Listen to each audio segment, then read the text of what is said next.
সবাইকে জানাই সুপ্রভাত। আশা করি আপনারা সকলেই খুব ভালো আছেন। আপনারা যারা যারা আমার আগের ব্লগটা দেখেছেন তারা হয়তো দেখলে বুঝতে পারবেন এটা হলো দ্বিতীয় দিন। এখন ঘড়িতে সময় সকাল 5:30। আগের দিন তো বাড়ি থেকে আমরা প্রায় 4:45টার মধ্যে বেরিয়ে পড়েছিলাম, কিন্তু আজকে এখানে 1 ঘন্টা লেটেই বেরোবো।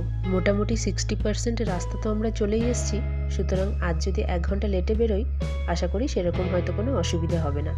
আর কালকে ভীষণ রকম তো থকেও গেছিলাম, যার জন্য না রাতে অনেক তাড়াতাড়ি ঘুমিয়েও পড়েছিলাম আর সকালে উঠতে একটু দেরি করে ফেলেছি। আমরা দুজনে ফ্রেশ হয়ে নিয়েছি, তবে শ্রীহানকে এখনও তুলিনি।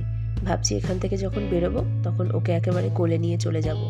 যদিও ঘুমটা ভাঙে তাহলে ব্রাশ করিয়ে দেবো, আর নয়তো গাড়িতে একটু করে ওকে মুখটা ধুইয়ে নেব। শ্রীহানের বাবা এখন সমস্ত কিছু চেক করছে, ওর দেখা হয়ে গেলে তারপরে আমরা এখান থেকে বেরিয়ে পড়বো। এই দেখুন বেরিয়েও পড়েছি, আর শ্রীহানও উঠে পড়েছিল। ওকে একবারে ওখানেই ব্রাশটা করিয়ে নিয়েছি। চলুন তবে হোটেলটা ছাড়ার আগে যা যা প্রসেস আছে শ্রীহানের বাবা সেগুলো কমপ্লিট করে নিক, আর তারপরে শুরু হবে আমাদের আজকের যাত্রা এখান থেকে। সকলের কাছে অনুরোধ রইল আজকের ব্লগটা দেখার। আশা করি আজকের ব্লগটাও আপনাদের হয়তো ভালোই লাগবে। সমস্ত কিছু কমপ্লিট হয়ে গেছে, চলুন এবার তাহলে বেরোনো যাক। এত ভোরবেলায় তো কখনো ওঠাই হয় না, এই 2 দিন ধরে উঠছি তো বেশ কিন্তু ভালোও লাগছে। রাস্তাঘাটগুলো দেখুন একদম পুরো ফাঁকা। কাল রাতে যখন এসছিলাম এই জায়গায় কত আলো, কত লোকজন, আর আজ সকালবেলায় একদম পুরো ফাঁকা। একটু পরেই হয়তো আবার এই জায়গাতে অনেক মানুষের ভিড় হয়ে যাবে। হোটেলটা ছেড়ে যাওয়ার আগে দাঁড়ান আপনাদের একবার দেখাই। রাতের বেলাতে কালকে তো কিছুই দেখাতে পারিনি, আজ সকালবেলায় যতটা সম্ভব হচ্ছে আপনাদেরকে একটু দেখানোর চেষ্টা করছি।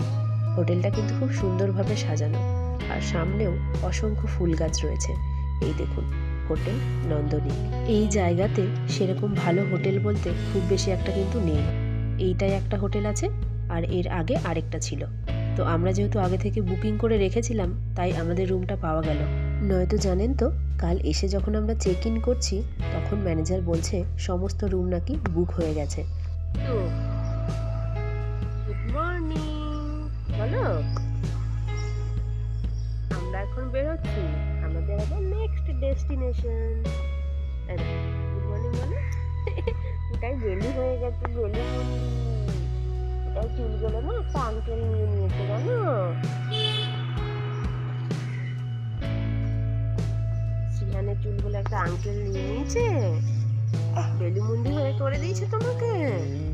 ফাইনালি আমরা আজকে বেরিয়ে পড়লাম, আর এখন আমরা একটা গ্রামের রাস্তা ধরেছি। আর রাস্তার দুধারটা দেখুন একদম ধান জমিতে ভর্তি, তার উপর ভোরের কুয়াশাটা জমিগুলোর ওপর যেন একদম স্পষ্ট। আর ওই যে দূরে উঁকি মারছে সূর্যি মামা, তাকে যেন আবার কত বছর পর এই ভোরবেলায় উঠতে দেখলাম। সূর্যি মামা উঠছে, আমরা যাবো এখন চা খেতে। কালকে গাড়িতে এতটা জার্নি করে যা বুঝলাম, গাড়িতে উঠলে না বেশিক্ষণ খালি পেটে না থাকাটাই ভালো। খালি পেটে থাকলেই শরীরটা কিন্তু বড্ড খারাপ করে। তাই আজকে সেই ভুল আর করবো না। ওই জন্য মোটামুটি ওই 7টা যখন বাজছিল তখন 1 কাপ চা আর বিস্কিট খেয়ে নিয়েছি। আর এখন 9টা বা 9:30 বাজলে ভাবছি এক জায়গায় নেমে ব্রেকফাস্টটা সেরে ফেলবো।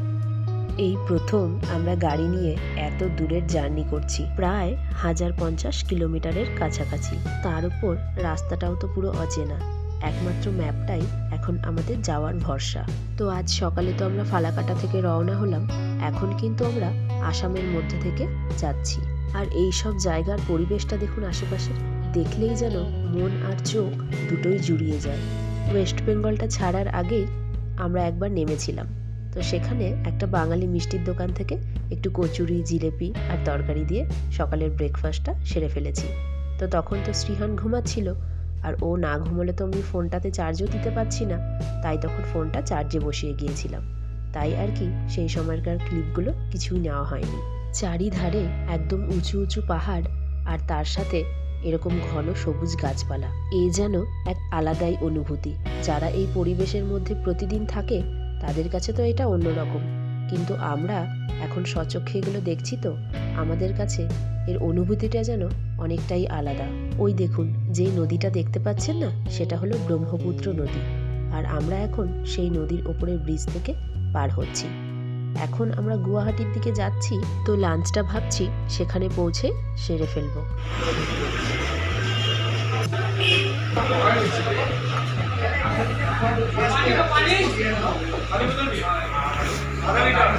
নেমে পড়েছি এখন দুপুরের খাবার খেতে। তো আজকেও আমরা এখানে একটা ফিশ থালি নিয়েছিলাম, আর এটা কিন্তু একদম বাঙালি হোটেল। আর সেখানে দইও দেখতে পেলাম। দইটা কিন্তু সম্পূর্ণ আলাদা রকমের খেতে, দেখতেও দেখুন, ওপরটা একটা লেয়ার আছে আর নিচটা একটা অন্যরকম, অপূর্ব সুন্দর টেস্ট। এই দইয়ের টেস্ট কিন্তু আমি আগে কখনো পাইনি, এটাই প্রথম খেলাম। যা যা থামাথামির ব্যাপার ছিল সমস্ত কিছু কমপ্লিট হয়ে গেছে। এবার কিন্তু আমরা সোজা একদম শিলংয়ে গিয়েই থামবো। দিনের আলো ফুরাতে আর কিন্তু মোটামুটি 1.5 ঘন্টা মতো বাকি আছে। তো শিলংটা যেহেতু পুরোটাই পাহাড়ি রাস্তা, আমাদের ইচ্ছে ছিল দিনের আলোতে সেই রাস্তাটা পার হওয়ার। কিন্তু গুয়াহাটিতে খাবারের এই হোটেলটা খুঁজতে গিয়ে না একটু দেরি হয়ে গেছে। আর শিলংয়ে তো আবার তাড়াতাড়ি সন্ধেও নেমে যায়, তাই আর কি শ্রীহানের বাবাও একটু ভয় পাচ্ছিল। এতটা পথ পাহাড়ি রাস্তা তো, না জানি কিরকম কি হবে। আর শ্রীহানের বাবার যে সমস্ত কলিগেরা আগে থেকে এখানে রয়েছে, তাদের কাছ থেকে আমরা জানতে পেরেছি এখানে কিন্তু ট্রাফিক রুলস প্রচণ্ড স্ট্রিক্ট।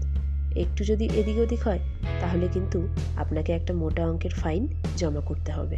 চারিধারে এত পাহাড় দেখে আপনারা নিশ্চয়ই বুঝতেই পারছেন আমরা কিন্তু এখন শিলংয়ে ঢুকে পড়েছি। আর এটা যেহেতু একদম পূর্ব দিক, যার জন্য এখানে সূর্য ওঠেও তাড়াতাড়ি আর সূর্য ডোবেও তাড়াতাড়ি। পাহাড়ের ওপরগুলোতে দেখুন, জানি না এই ভিডিওতে আপনারা কতটা বুঝতে পারছেন, কিন্তু আমি স্বচক্ষে দেখছি তো পাহাড়গুলোতে না একদম কলা গাছ, সুপারি গাছ আর বাঁশ গাছে পুরো ভর্তি হয়ে আছে। আগাছাড়া যেমন নিজে থেকে অযত্নে বেড়ে ওঠে, এই গাছগুলোও কিন্তু এখানে ঠিক সেই রকমই, এরা নিজে থেকেই নিজের মতো করে বেড়ে উঠছে।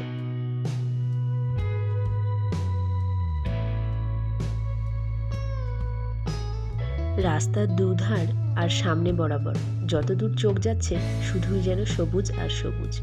গুয়াহাটি থেকে শিলং পৌঁছাতে আমাদের কিন্তু 2.5 থেকে 3 ঘন্টা সময় লেগেই যাবে। তো আজ আমরা সেখানে পৌঁছে কটা দিনের জন্য একটি গেস্ট রুমে থাকবো। আর সেখানে মোটামুটি সব রকম ব্যবস্থাই রয়েছে।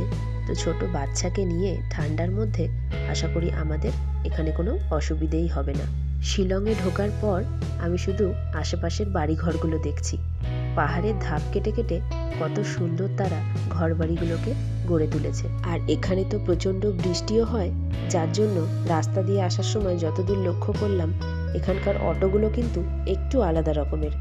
আমাদের ওখানের অটোতে যেমন দুদিকটাই খোলা থাকে, এখানের অটোগুলো কিন্তু বন্ধ, আর তার উপর একটা করে ছোট্ট জানলা মতো রাখা রয়েছে। এটা বোধহয় অতিরিক্ত বৃষ্টির কারণেই এরকমভাবে বানানো হয়েছে, যাতে ভেতরের প্যাসেঞ্জাররা ভিজে না যায়। এত দূর এসে এই জায়গা সম্পর্কে কিন্তু অনেক কিছুই জানতে পারলাম। আরও যদি এই জায়গা সম্পর্কে আপনারা জানতে চান তাহলে কিন্তু আমার ব্লগগুলো আপনাদের দেখার অনুরোধ রইল। এখানে তো এই সবে এলাম, এরপর আশা করছি আরও অনেক ব্লগ নতুন নতুন আপনাদের দেখাতে পারবো। তার জন্য কিন্তু আমার চ্যানেলটা যারা এখনও সাবস্ক্রাইব করেননি, চ্যানেলটাকে সাবস্ক্রাইব করতে হবে। আর আমার ব্লগগুলো দেখে কিন্তু একটা করে লাইক আর কমেন্ট অবশ্যই আপনাদের করতে হবে। আলটিমেট আমাদের জায়গাতে, তবে এটা আমাদের রুম নয়, এটা অন্য একজনের রুম। তো আজকে সেখানেই আমরা রয়েছি। এটা খুব সুন্দর একটা হলের মতন করা রয়েছে, আর এখানে বেড রয়েছে, আর এদিকে বাথরুম।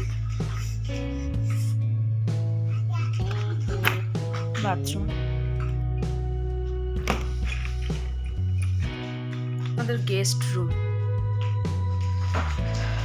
আর এই যে শ্রীহানের বাবার একজন চেনা স্টাফ এখানে খাবার দিয়ে গেল রাতের।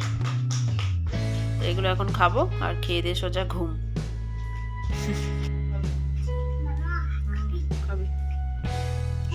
দাও এখানে দাও। এখানে প্রচন্ড ঠান্ডা, শ্রীহানকে একটুখানি মোটা জামা পরিয়ে দিলাম, আমরাও পরবো। হাত পা ধুলাম তো একদম পাটা ঠান্ডা হয়ে যাচ্ছে। জার্নি করে এলাম, তখন খাবার দাবার খেয়ে আজকে তাড়াতাড়ি শুয়ে পড়বো।